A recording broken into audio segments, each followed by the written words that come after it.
하나님의 말씀은 느헤미야 4장 21절에서 23절의 말씀입니다. 우리가 이같이 역사하는데 무리 절반은 동틀때부터 별이 나기까지 창을 잡았었으며 그때 내가 또 백성에게 구하기를 사람마다 그 종조와 함께 예루살렘 안에서 잘지니 밤에는 우리를 위하여 파수하겠고 낮에는 역사하리라 하고. 다 같이 읽으시겠습니다. 내나 내 형제들이나 종자들이나 나를 쫓아 파수하는 사람들이나 다 그 옷을 벗지 아니하였으며 물을 기르러 갈 때에도 기계를 잡았었느니라. 아멘. 할렐루야. 서로에게 평강의 복을 기원하는 마음으로 샬롬 인사 좀 나누시기 바랍니다. 샬롬. 샬롬. 네, 오늘 수요예배 잘 나오셨습니다. 하늘은 스스로 돕는 자를 돕는다, 그런 말이 있죠. 하늘은 스스로 돕는 자를 돕는다. 성경에 나오는 말일까요? 아닐까요? 성경에 나오는 말입니까? 성경에 나오는 말로 생각하는 교인들이 있다는 거예요. 미국 교회가 성경 말씀을 별로 가까이 하질 않아가지고 성경에 대해서 아주 문맹 수준에 있는 교인들이 좀 있다는 겁니다. 소돔과 고모라가 누군가?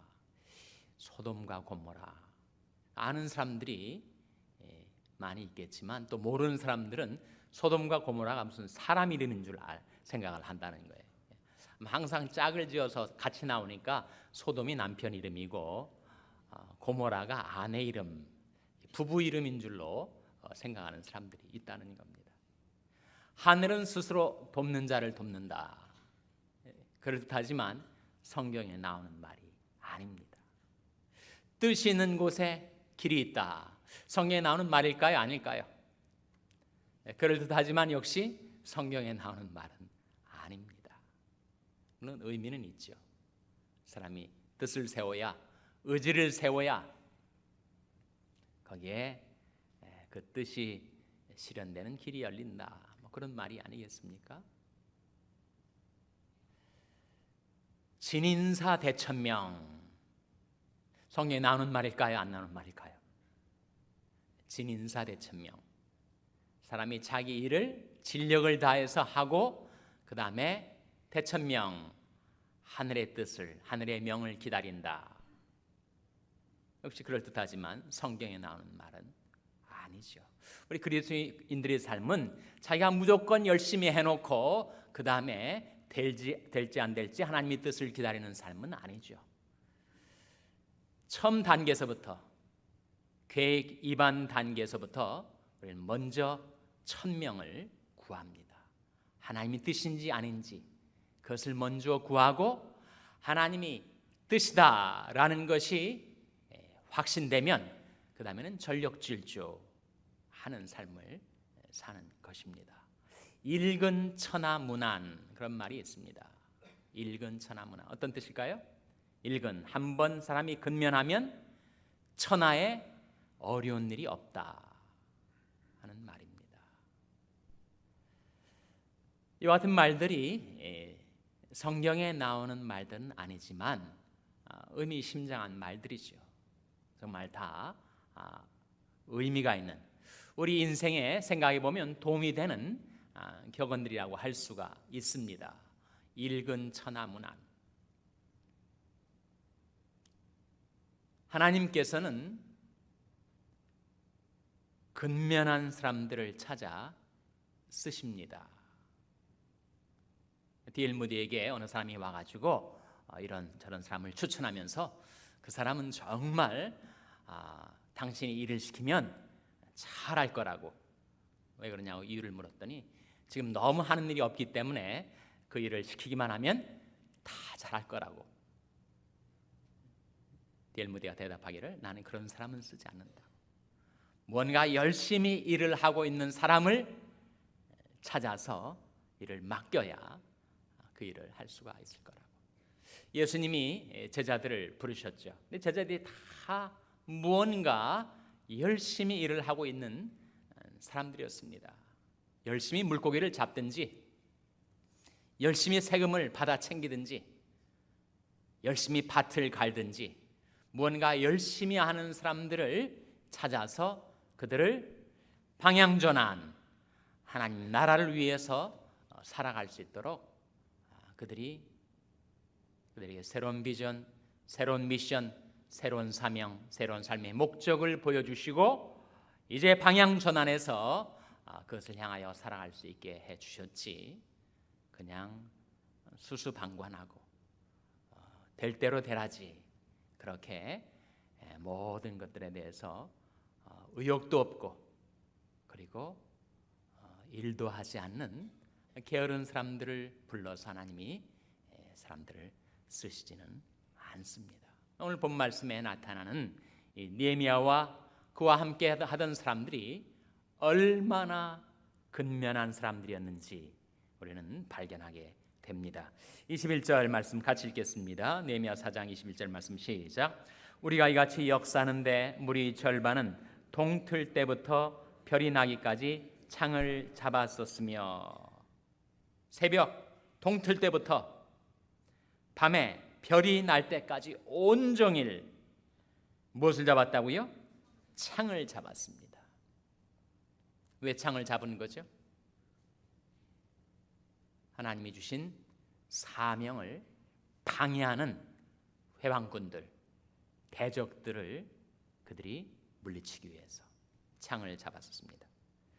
그리고 22절에 보시면 역시 같이 읽겠습니다. 시작. 그때 내가 또 백성에게 구하기를 사람마다 그 종주와 함께 예루살렘 안에서 잘지니 밤에는 우리를 위하여 파수하겠고 낮에는 역사하리라 하고. 밤에는 우리를 위하여 뭘 했습니까? 파수하겠고. 파수가 뭐죠? 지키는 것, 보초서는 것, 경계 서는 것. 그래서 밤에는 파수하고 낮에는 뭘 했습니까? 낮에는 역사했죠. 역사가 뭐예요? 일을 했단 말이죠. 무슨 일을 한 겁니까? 건축 일을 했었습니다. 뭘 건축했었던 것이요? 예루살렘 성벽을 재건하는 일을 한 것입니다.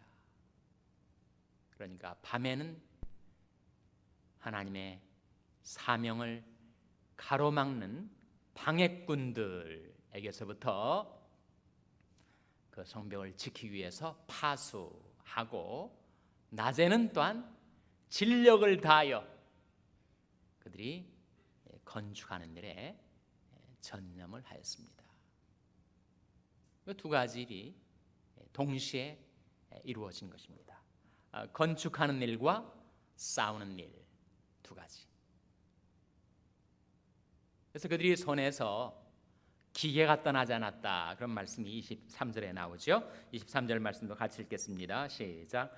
내나 내 형제들이나 종자들이나 나를 쫓아 파수하는 사람들이나 다 그 옷을 벗지 아니하였으며 물을 기르러 갈 때에도 기계를 잡았었느니라. 물을 기르러 갈 때에도 뭘 잡았다고요? 기계를 잡았다. 이 기계는 무슨 기계일까요? 건축하는 사람들에게는 건축의 장비, 삽이든 또는 대패든 건축에 필요한 장비를, 그리고 전투하는 사람들에게는 바로 창, 칼과 같은 무기를 가리키는데, 그들이 물을 기르러 갈 때에도 그들은 방심하지 않았어요. 깨어 있었습니다. 경계태세를 놓치지 않았습니다. 그리고 건축하는 일과 전쟁하는 일에 그들이 한순간도 기계를 놓지 않고 자기에게 주어진 일에 전념하였었기 때문에 느헤미야와 그와 함께 하던 사람들을 통하여 결국 예루살렘 성벽이 건축됩니다. 그들에겐 건축의 사명이 있었는데 우리에게도 건축의 사명이 부여되어 있는 것 아시죠? 우리 무슨 건축의 사명이 부여되어 있습니까? 유다서 1장 20절 21절 다 같이 한번 찾아보시기 바랍니다. 유다서 1장 20절 21절 말씀은 신약성경 395페이지 유다서 1장 20절 21절 말씀 우리 찾아서 같이 읽겠습니다. 유다서 1장 20절 21절 말씀 찾아서 같이 읽겠습니다. 시작. 사랑하는 자들아, 너희는 너희 지극히 거룩한 믿음 위에 자기를 건축하며 성령으로 기도하며 하나님의 사랑 안에서 자기를 지키며 영생에 이르도록 우리 주 예수 그리스도의 긍휼을 기다리라. 이 말씀이 바로 여기에 나와 있구나 발견하신 분들이 계실 거예요. 사랑하는 자들아, 너희는 너희 지극히 거룩한 믿음 위에 자기를 못하라고요? 건축하라.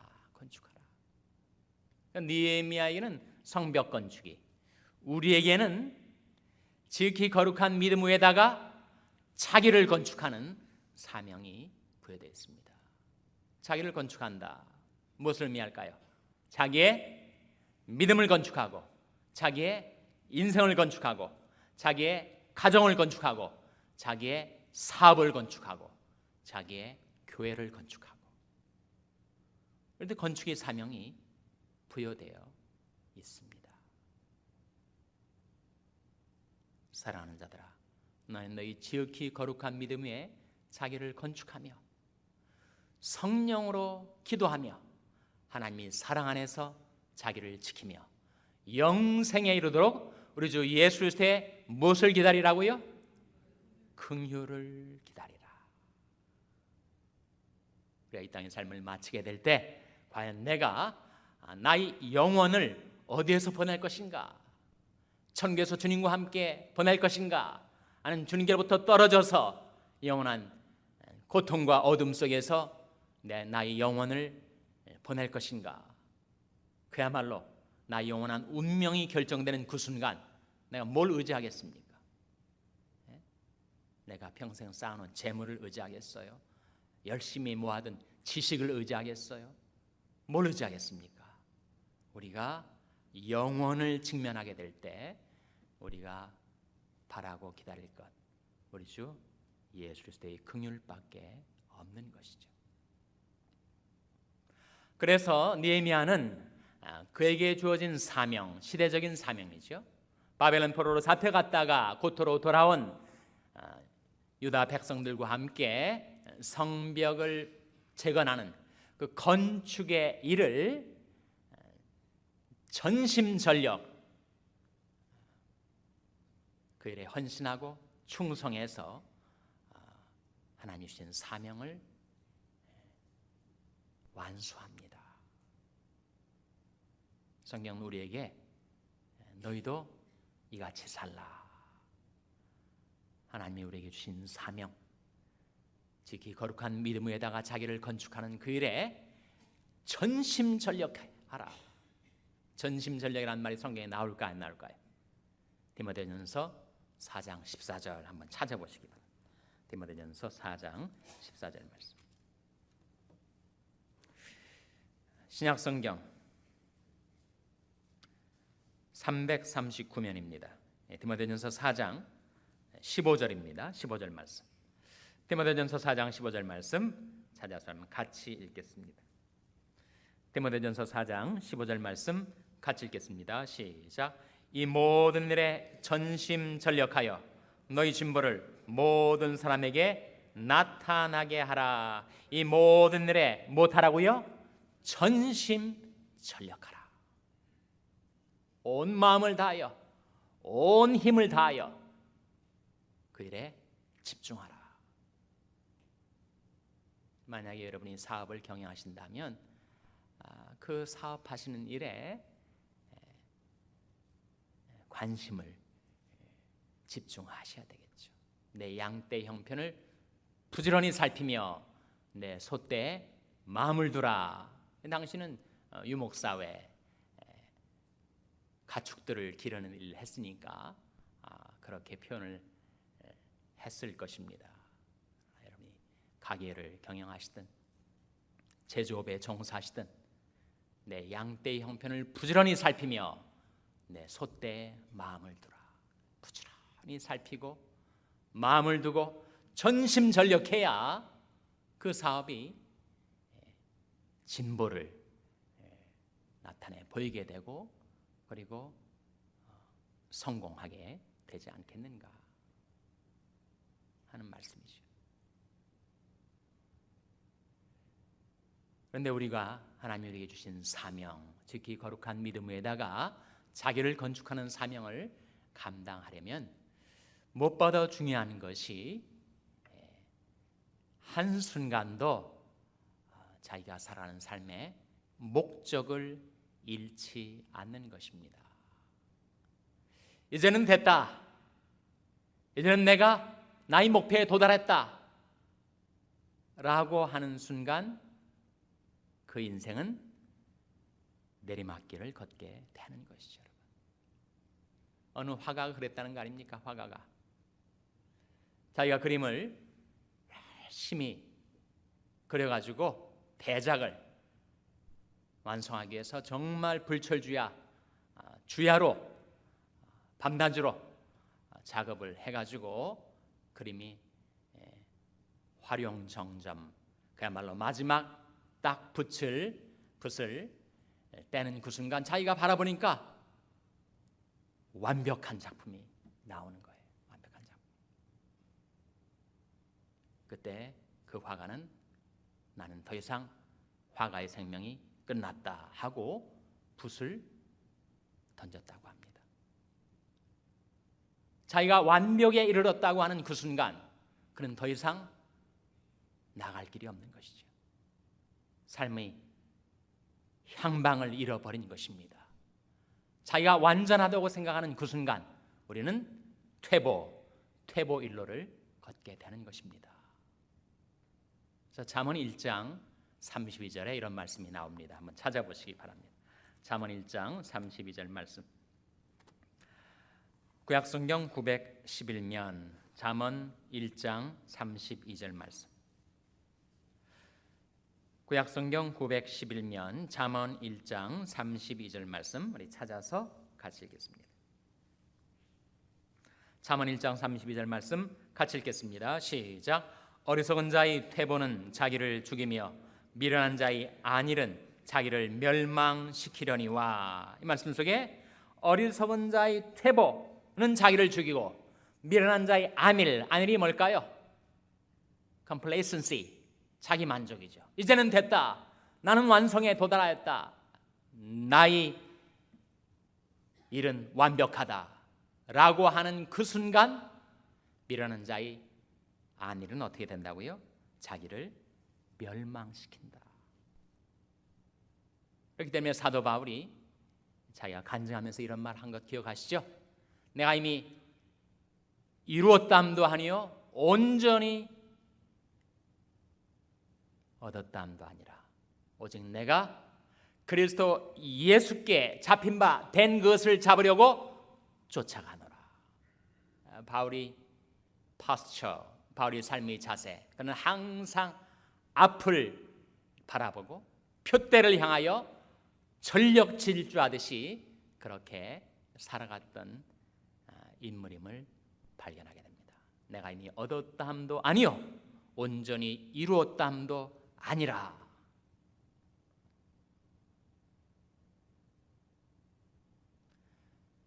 우리가 구해야 할 것이 있습니다. 우리가 그것을 부지런히 구하면 우리 인생은 하나님의 축복으로 형통하게 됩니다. 그것을 전심전령으로 구하며 살면 우리는 하나님의 축복으로 성공하는 인생을 살게 된다. 성경의 약속이죠. 욥기 8장 5절에서 7절 말씀해 보시면 이런 말씀이 나옵니다. 내가 만일 하나님을 부지런히 구하며 전능하신 이에게 빌고 또 청결하고 정직하면 정녕 너를 돌아보시고 내 의로운 집으로 형통하게 하실 것이라. 내 시작은 미약하였으나 내 나중은 심히 창대하리라. 우리는 이 마지막 구절, 마지막 부분만을 좋아하죠. 시작은 미약하였으나 내 나중은 심히 창대하리라. 누구나 다 자동적으로 그렇게 된다는 것이 아니라는 거죠. 누구에게 그렇게 되는가? 내가 만일 하나님을 부지런히 구하며 하나님을 구하는 삶, 자기가 뭘 하든지 가정에서 일을 하든 직장에서 일을 하든 교회에서 일을 하든 세상 속에 살아가든 무엇을 하든지 하나님을 부지런히 구하는 사람, 전능하신 이에게 비는 사람, 청결하고 정직한 사람, 그 사람은 어떻게 된다고요? 하나님이 정녕 그 개인을 돌아보시고 그의 가정, 그의 의로운 집으로 형통하게 하시고 그의 사업, 그의 사역, 그 하는 일 시작은 미약하였을지라도 나중은 힘이 창대케 되는 하나님의 축복과 도우심이 그 사람에게 임하게 될 것인데, 누가 그렇게 산다고요? 내가 만일 하나님을 부지런히 구하며. 성경 읽는 목적도 우리가 하나님을 구하는 거 아니에요? 기도하는 목적도 우리 마음의 소원, 하나님 앞에 소원 성취를 바라긴 하지만 궁극적인 기도의 목적은 하나님을 구하는 겁니다. 가정일, 직장일, 우리가 무슨 일을 하든지 우리는 그 일 가운데서 하나님을 구하는 거죠. 시편 105편 4절 말씀에 이런 말씀이 나옵니다. 여호와와 그 능력을 구할지어다. 그 얼굴을 항상 구할지어다. 하나님을 구하라는 거지. 하나님의 축복, 하나님의 능력을 구하라는 것입니다. 하나님의 얼굴을 구하라는 거죠. 우리가 그렇게 하나님을 구하면 우리 인생이 살아나게 됩니다. 아모스 5장 6절 마지막 말씀입니다. 찾아보시기 바랍니다. 아모스 5장 6절 말씀. 아모스 5장 6절 말씀은 구약성경 1279면입니다. 구약성경 1279면. 아모스 5장 6절 말씀 찾아서 같이 읽겠습니다. 구약성경 1279면 아모스 5장 6절 말씀 찾으셨습니까? 같이 읽겠습니다. 시작. 너희는 여호와를 찾으라. 그리하면 살리라. 아멘. 거기까지. 너희는 여호와를 찾으라. 그리하면 살리라. 하나님을 찾는 자, 하나님을 구하는 자, 하나님을 부지런히 구하며 살아가는 자, 그의 심령, 그의 영혼, 그의 인생은 소생케 될 것이다. 형통케 될 것이다. 하나님의 축복으로 잘 될 것이다. 히스기야란 유다 왕이 그 행하는 모든 일, 곧 하나님의 전에 수정되는 일에나 율법에나 계명에나 그 하나님을 구하고 일심으로 행하여 형통하였더라 했던 것처럼 우리도 가정에서든지 직장에서든지 교회에서든지 세상에서든지 내가 어디에 있든지 행하는 모든 일 가운데서 그 하나님을 구하고 일심으로 전심으로 행하면 그 인생이 하나님의 축복으로 형통케 되고, 여호와를 찾으라 그러면 살리라 하신 말씀대로 그 인생이 살아나는 놀라운 하나님의 축복이 여러분에게 임하게 되시기를 주님의 이름으로 축원합니다. 기도하시겠습니다. 아버지 하나님, 이 밤에 하나님 앞에 나온 저들에게 하나님의 말씀을 베풀어 주신 것을 감사드립니다. 하나님, 저희들의 마음, 저희들의 영혼, 저희들의 중심에 하나님을 향한 갈망이 있게 하셔서 저희들이 전심으로 일심으로 하나님을 구하고 하나님의 영광을 위해서 살아갈 때 하나님 저희들을 붙들어 주시고 도와주시고 축복해 주셔서 저희들이 주신 사명을 향하여 달려가는 그런 삶을 살 수 있게 하여 주시옵소서. 저희들이 하나님을 구하고 하나님의 능력을 구하고 하나님의 얼굴을 구하고 하나님을 구하고 찾아서 살아나는 인생이 되게 하여 주시옵소서. 이 모든 말씀을 예수님의 이름으로 기도하옵나이다. 아멘.